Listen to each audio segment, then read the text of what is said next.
Video की शुरुआत होती है, वो बूढ़ा आदमी गुस्से में चिल्लाते हुए कहता है, क्या तूने मेरी बात को डिसओबे करना शुरू कर दिया? तो वो लड़की कहती है, क्योंकि क्योंकि वो आइस एम्परर ने कहा इसलिए मैं पीछे नहीं हट सकती। तो वो बूढ़ा आदमी और भी तेज चिल्लाते हुए कहता है, क्या क्या तुम सच में? तभी उसे रोकते हुए कहता है, बस हो गया, मैं आइस एम्परर से अलग से बात करूंगा, इसीलिए तुम यहाँ से वापस लौट जाओ। तो वो लड़की कहती है, ठीक है। मैं चली हवा के संग संग फिर वहां से निकल जाती है। तो वो आदमी कहता तो आइस एम्परर भी समझ जाएगा कि अब हम उसे एक्नॉलेज नहीं करते। तो वो बूढ़ा आदमी कहता है, ये तो बिल्कुल नेचुरल है, वो उस ग्रीन आउटसाइडर को ब्लू वुल्फ का टाइटल कैसे दे सकता है? तो दूसरा आदमी कहता है, फिर भी वो स्वॉर्ड का सक्सेसर है। तुम्हें याद है स्वॉर्ड उसी उम्र का था जब वो नॉर्थ सी में आया था, और उस समय हम सब घोचू थे, घोचू। तो वो बूढ़ा आदमी कहता, तो क्या हुआ, हम घोचू थे? तुम ये सीरियसली नहीं कह रहे हो कि तुम ग्रीन हॉर्न को ब्लू वुल्फ मानते हो, है ना? तो वो आदमी कहता है, बिल्कुल नहीं, ब्लू वुल्फ का टाइटल किसी भी पॉलिटिक कारण से नहीं दिया जाना चाहिए, और ये साफ है कि यह आइस एम्परर की ओर से गलत फैसला है, इसीलिए ओवरलॉर्ड को हमारे ट्रेडिशन के अनुसार उसे चुनौती दे सकता है। तो बूढ़ा आदमी कहते हैं, हाँ मैं बहस नहीं कर सकता, तो हमें तुरंत उसे बता देना चाहिए। दूसरा आदमी कहता है, तो ओवरलॉर्ड ब्लेड के साथ सहयोग यही खत्म होता है। इतने समय के बाद मेरे यंग रॉयल्टीज के बीच पावर स्ट्रगल में शामिल होने का कोई इरादा नहीं है। तो बूढ़ा आदमी कहता है, चिंता करने की कोई बात नहीं है, हम एक ही पेज पर है। तो वो बूढ़ा आदमी वहां से पीछे मुड़ता है और वहां से निकल जाता है, और फिर हम उन्हीं पत्थरों का सीन देखते हैं जहाँ पे वो आदमी खड़ा होता है और कहता है, हमारे यह फैसला बिल्कुल पक्का सही है, लेकिन फिर भी मेरे दिल में इतनी ठंडक क्यों हो रही है? उसका सीन शिफ्ट होता है और वो हुडी वाला आदमी और एमसी को दिखाते हैं। एमसी हैरानी से देखते हुए कहता है, ओह यही है क्या? वो बूढ़ा आदमी कुछ कहता नहीं और चुपचाप जाने लगता है। तो एमसी कहता है, ओह सर। वो बूढ़ा आदमी एमसी की कोई बात नहीं सुनता और चुपचाप वहां से निकल जाता है। तो एमसी मन में कहता है, आइस एम्परर ने ऐसा क्यों कहा कि वो इवन फॉर को देख प्लेस्ड हो जाएंगे? मुझे तो उनकी शक्ल में कोई भी खुशी नहीं दिखाई दे रही। और गेट को देखते हुए कहता है, क्या ये सच में पास्ट के आइस एम्परर का ट्रेनिंग एरिया है? इसे देख के लगता नहीं कि यह बड़ा होगा, क्या ये पॉसिबल है कि ये अंडरग्राउंड तक फैला हुआ है? उसके बाद एमसी उस दरवाजे को खोल लेता है और अंदर देखते हुए कहता है, ओह बहुत खूब, ये तो आसानी से खुल गया। और अंदर की ओर देखते हुए कहते हैं, ओह सीढ़ियाँ काफी खड़ी है और दीवार में लाइट लगा हुआ है, और मुझे नीचे से आती हुई ठंडी हवा महसूस हो रही है। इसमें कोई हैरानी है कि दरवाजा ठंडा क्यों था, और मैंने कभी नहीं सोचा था कि आइस पैलेस के पास अंडरग्राउंड गुफा होगी, और इन्वायरमेंट इतना खतरनाक है कि मानो जंगली जानवर कभी भी बाहर निकल सकता है। और वो जैसे ही सांस छोड़ता है तो उसके मुंह से निकली हुई हवा जम जाती है, और जब मैं अंधेरे का आदी होने लग गया तो अंदर से रोशनी आने लगी।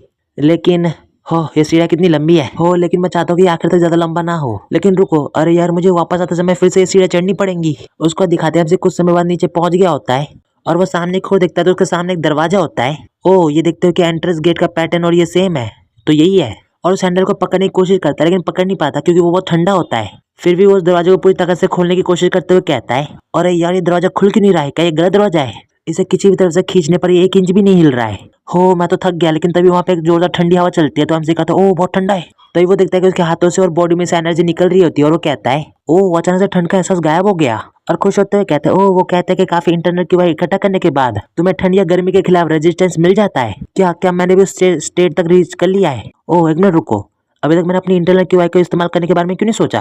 हो छोड़ो वो सब, चलो दरवाजा खोलते हैं। उसको देखते कि हम उस दरवाजे को आराम से खोल देते हैं और सामने की ओर देखते हुए हैरान हो जाता है, ओह तो ये आइस स्पिरिट है, इटरनल आइस क्रिस्टल। और इधर उधर देखते हुए कहते हैं, ओह ये सभी टुकड़े आसपास बिखरे हुए हैं। और आगे बढ़ते हुए कहते हैं, ये तो बहुत ही सुंदर है, और ये इतनी बड़ी चीज जमीन के नीचे कैसे एग्जिस्ट कर सकती है? छत से छिपे हुए भाग को ध्यान से रखते हुए हो सकता है कि ये सब कुछ ना हो। तो वो हैरान होते हुए कहता है, क्या स्वॉर्ड रो रहे हैं? और ये आवाज कहाँ से आ रही है? क्या ये अर्ली डाउन और वुडन स्वॉर्ड नहीं है? और सामने की ओर देखते हुए कहते हैं, क्या ये इवन फॉल का गायब हुआ ब्लेड नहीं है?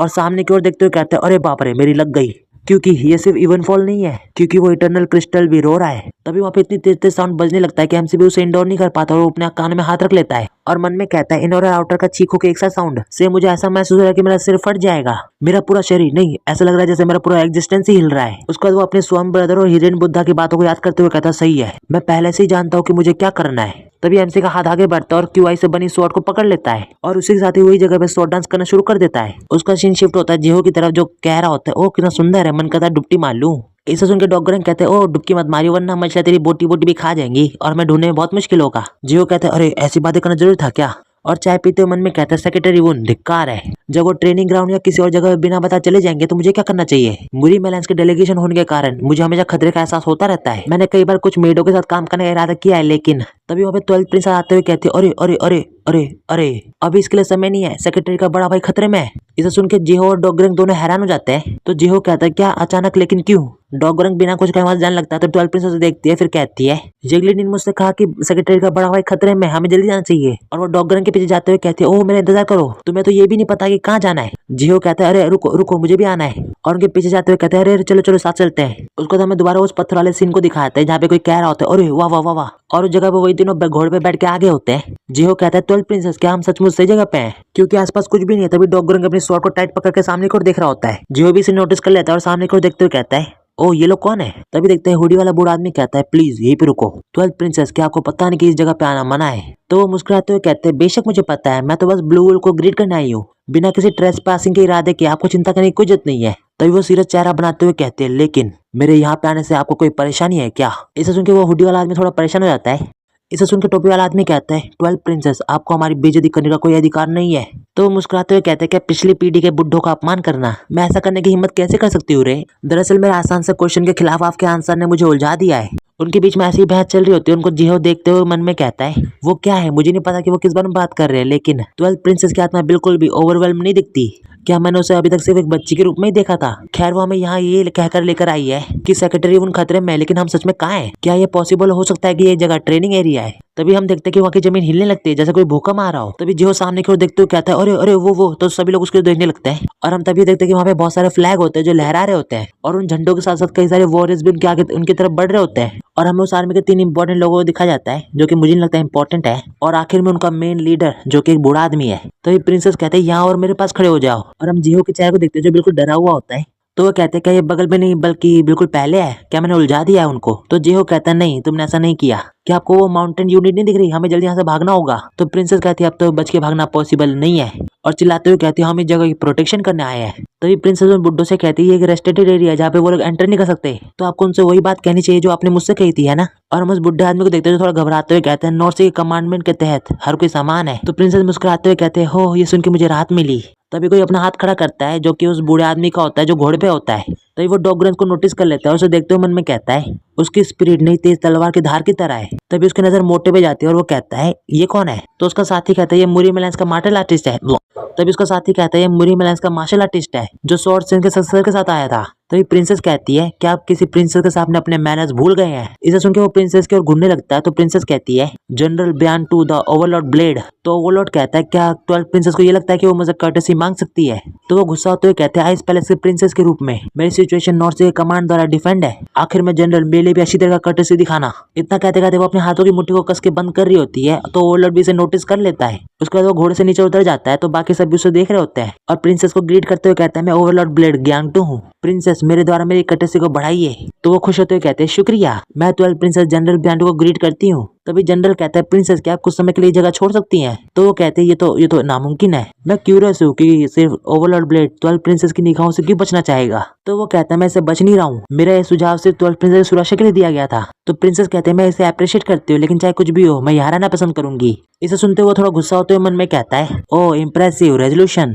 बुरी बात यह है कि उसे दुश्मन मानना चाहिए। तो ये प्रिंसेस चिल्लाते हुए कहते हैं चाहे कुछ भी हो जाए पीछे मत हटना। इसे सुनकर जिहो कुछ समझ नहीं पाता और वो आगे कहते हैं जगह पे आना मना है और तुम लोग यहाँ पे तब तक नहीं आ सकते जब तक मैं एक प्रिंसेस के रूप में यहाँ नहीं रहती। अगर हम चलेगा तो बिग ब्रदर सेक्रेटरी को सिचुएशन से अनजान होकर अकेले ही उनसे निपटना पड़ेगा, इसीलिए हमें कभी भी पीछे नहीं हटना है। तो डॉगरंग भी सीरियस होते हुए कहता है मैं ऐसा बिल्कुल नहीं करूंगा। जिहो परेशान होते हुए सोचते हैं उनकी घुड़सवार की संख्या 92 है। अगर मुझे मजबूर होना पड़ा तो मैं यहाँ से निकलने के लिए अपने पास रखी हर चीज का इस्तेमाल करूंगा। आखिर में प्लीज जल्दी आ जाओ सेक्रेटरी वुन। और हम एमसी को देखते हैं जो अभी भी ट्रेनिंग पे लगा होता है। तभी देखते हैं कि जगह के बंद होती है और वो किसी जगह को देख रहा होता है जहाँ पे कोई स्वॉर्ड ट्रेनिंग कर रहा होता है और उसके स्वॉर्ड मूव काफी प्रेसाइज और स्मूथ होते हैं। तभी वो आदमी सामने की ओर स्वॉर्ड चलाता है तो एमसी होश में आ जाता है और हड़बड़ी में इधर उधर देखते हुए कहता है ओ मेरा ध्यान कब से भटका हुआ था और ये मेरे लुक के साथ क्या गड़बड़ी हो गई? ऐसा लगता है जैसे मैंने बड़े पैमाने पर लड़ाई का एक्सपीरियंस लिया है। और वो अपने बाल को ठीक कर रहा होता है तो सामने की ओर देखता है तो उसकी टोपी होती है तो उसे पहन लेता है और कहता है वो स्वॉर्ड डांस किस बारे में था?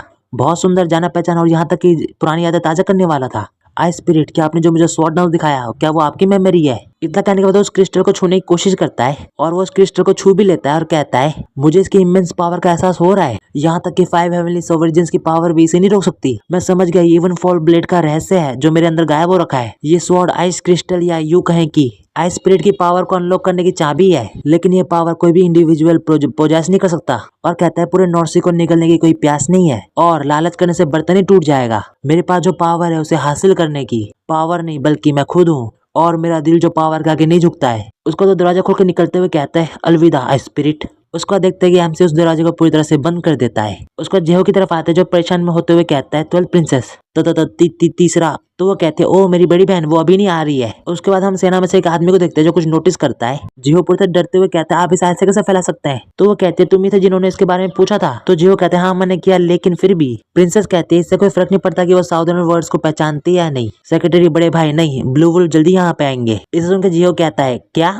प्रिंसेस कहती है ब्लू वुल्फ अनवेवरिंग गार्डियन है नॉर्थ सी का।